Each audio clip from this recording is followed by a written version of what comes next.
हमारा टॉपिक चल रहा था आव्यूह पर संक्रियाएं, जिसमें हम कुछ पॉइंट्स को कवर कर चुके हैं। उसी में हमारा अगला पॉइंट है आव्यूह के योग के गुणधर्म या प्रॉपर्टीज़ ऑफ मैट्रिक्स एडिशन। जिस प्रकार से हमने पिछली वीडियो में अदिश गुणन की कुछ प्रॉपर्टीज़ देखी थी, उसी प्रकार से इस वीडियो में हम एडिशन की कुछ प्रॉपर्टीज़ देखेंगे, जिसमें हमारा जो पहला नियम है वो है क्रम विनिमय नियम, जिसे हम कम्यूटेटिव लॉ भी कहते हैं।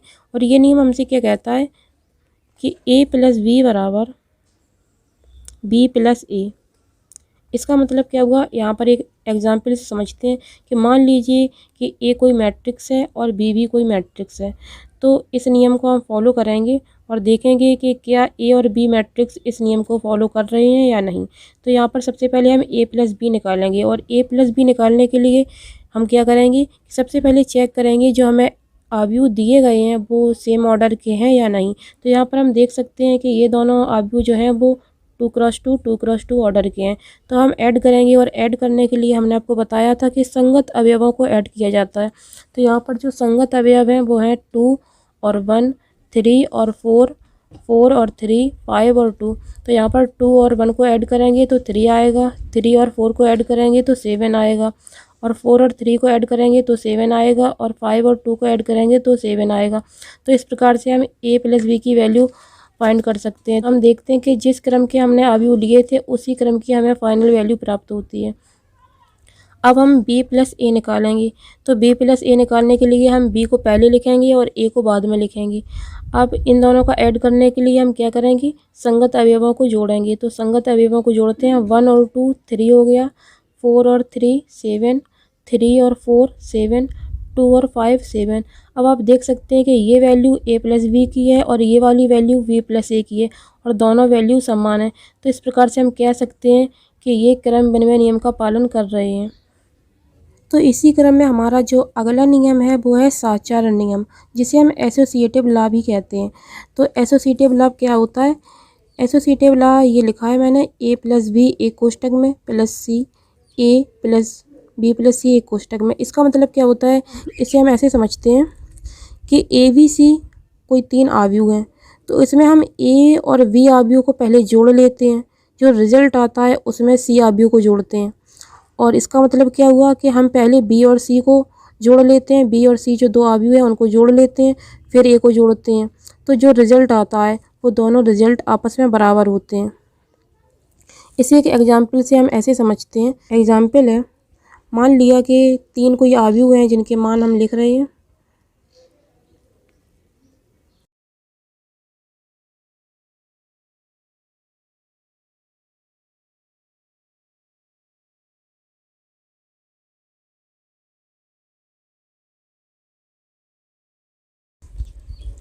तो हमने मान लिए हैं कोई 3 आव्यूह ए बी सी।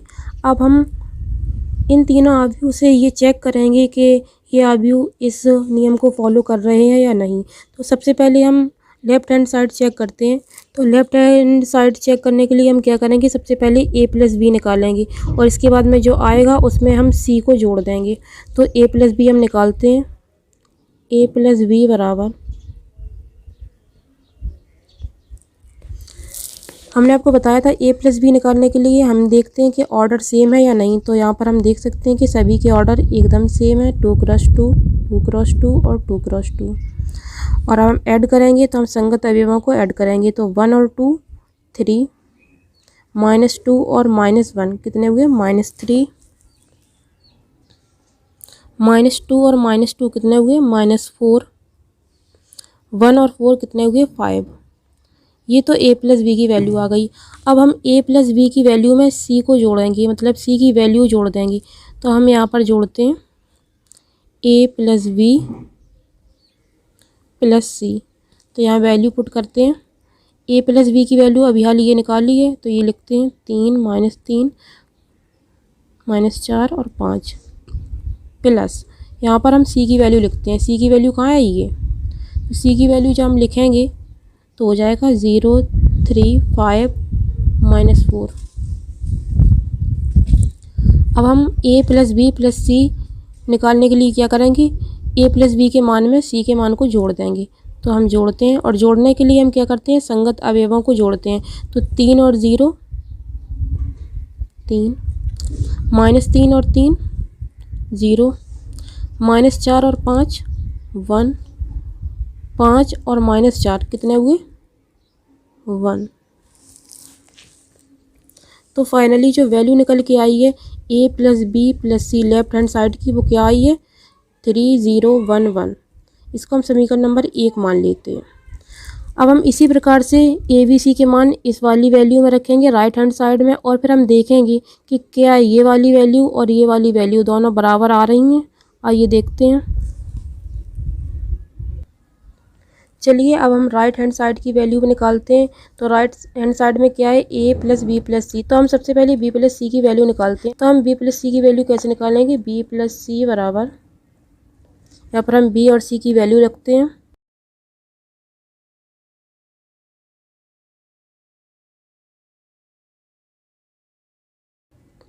अब हम इन दोनों को ऐड करेंगे। ऐड करने के लिए हम संगत अवयवों को ऐड करेंगे।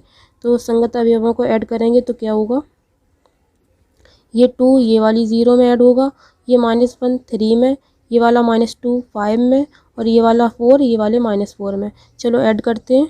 2 और 0 2, -1 और 3 2, -2 और +5 कितने हुए +3, 4 और -4 कितने हुए 0। अब हमें फाइनल वैल्यू किसकी चाहिए, a + b + c की। तो यहाँ पर हम a + b + c की वैल्यू निकालते हैं। a की वैल्यू हम क्या रखते हैं, a की वैल्यू दी गई है हमें 1 -2 -2 1, और b + c की वैल्यू हमने ये निकाल ली है।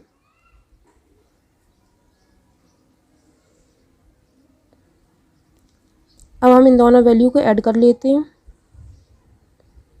तो ऐड करेंगे तो हमें क्या प्राप्त होगा, 1 और 2 3,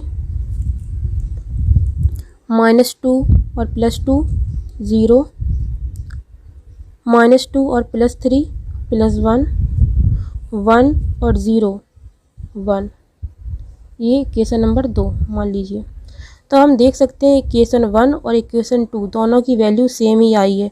तो इस प्रकार से हम कह सकते हैं कि ये तीनों मैट्रिक्स जो हैं वो सर्चर नियम का पालन कर रहे हैं।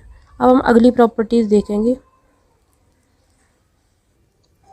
तो हमारा जो अगला नियम है वो है योग के तत्समक का अस्तित्व, जिसे हम एग्जिस्टेंस ऑफ एडिटिव आइडेंटिटी भी कहते हैं।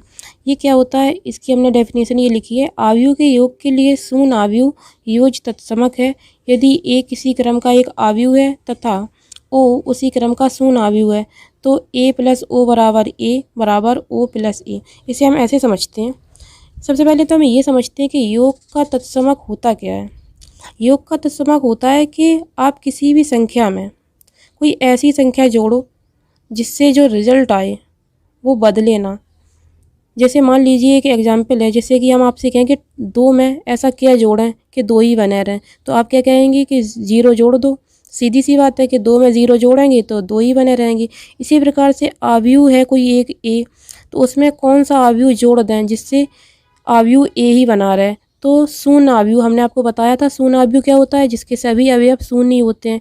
जब कोई आव्यूह a है उसमें हम शून्य आव्यूह को जोड़ेंगे तो रिजल्ट तो हमें वही प्राप्त होगा जो आव्यूह था हमारा। तो इसी प्रकार से अगर हम एक एग्जाम्पल लेते हैं, जैसे मान लीजिए कोई एक एग्जाम्पल है,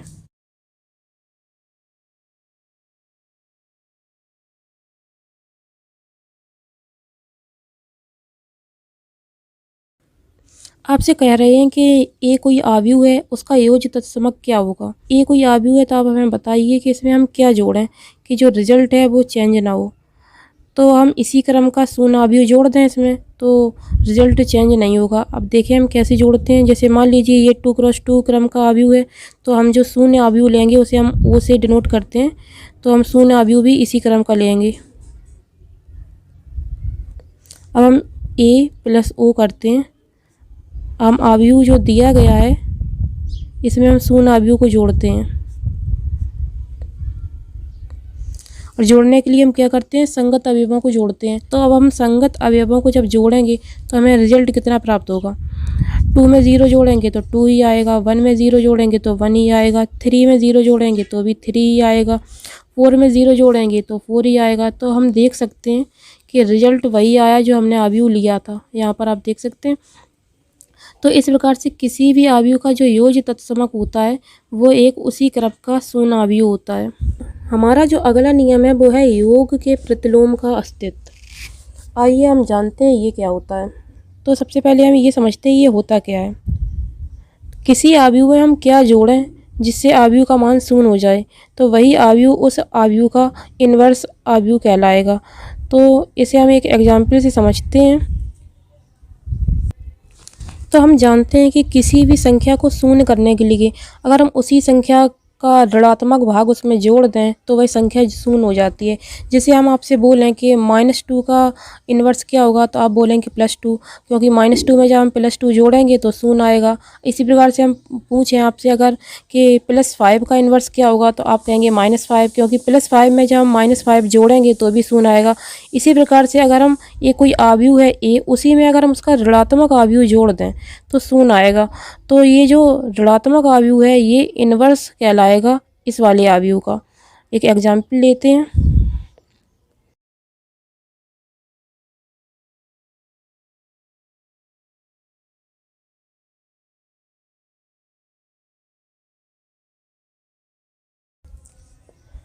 तो इसका प्रतिलोम हम कैसे निकालेंगे? इसका प्रतिलोम निकालने के लिए हमें इसी आव्यूह का ऋणात्मक आव्यूह निकालना होगा। हमने आपको ऋणात्मक आव्यूह निकालना बताया था कि जिस आव्यूह का हम ऋणात्मक आव्यूह निकालते हैं उस आव्यूह में हम -1 से गुणा कर देते हैं। जो रिजल्ट प्राप्त होता है वो ऋणात्मक आव्यूह होता है। तो -a निकालेंगे। -a बराबर -1 इंटू a। यहाँ पर हम वैल्यू रखेंगे -1। ए की वैल्यू दी गई है। अब हम गुणा करने के लिए हमने आपको बताया था कि -1 का सभी अवयवों में गुणा करेंगे।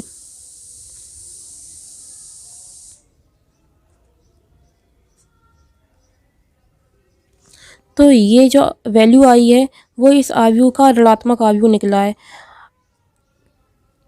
और जो कि आव्यूह अब हम इस आव्यूह में जोड़ेंगे, अगर ऋणात्मक आव्यूह को इस आव्यूह में हम जोड़ेंगे तो वैल्यू कितनी आएगी? 0।